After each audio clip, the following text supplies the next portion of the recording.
Mais ont été mal élus. Et c'est le gouvernement qui oriente la politique du pays. Donc, d'abord, il y a des financements qui vont bientôt venir au niveau des mairies. Et le pouvoir central est en train de voir que ces maires n'ont pas de compétences pour gérer ces fonds. Alors, c'est une politique où le président a en train de faire tout possible pour réussir à son mandat. J'ai l'impression que avec la décision de ces maires à la tête de ces mairies, les gens vont corriger leur gestion. Ils vont imiter le pas du nouveau départ. Parce qu'aujourd'hui, il faut punir. Et quand il y a ces maires destitués, je pense qu'il faut que ça respecte les règles.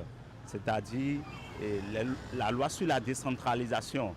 Il ne faut pas qu'on destitue parce qu'on ne veut pas que telle personne soit à la tête de telle mairie. La destitution, je suis contre parce qu'on lui a confié un mandat. Peut-être, je ne sais pas si c'est 5 ans ou bien c'est 4 ans, je ne sais pas. Mais laissez-le terminer son mandat, même s'il fait mal. Mais force est de constater que, oui, j'ai fait la politique du président actuel et lui, il n'avait pas fait, ou bien le torpillage béninois, on torpille l'autre qui n'a pas travaillé avec nous, il n'a pas fait cet été. On veut le destituer. Ce n'est pas une bonne chose. Il est vrai que la décision des maires est légale, constitutionnellement légale. Il n'y a pas de souci là-dessus. Mais le problème qui se pose, c'est que ça devient une vague, une sorte d'épidémie. Qu'est-ce qui peut expliquer tout ça? Est-ce que les maires, ce qu'on leur reproche, c'est la mauvaise gestion? C'est la première question. Comment ces maires-là aussi ont été élus?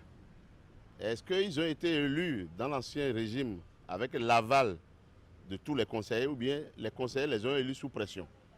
Alors, s'ils ont été élus sous pression et que maintenant qu'il y a un nouveau régime, n'étant plus sous la coupole, sous la tutelle de leur régime, ils se sentent libérés, il va de soi qu'ils cherchent à rétablir l'ordre normal des choses.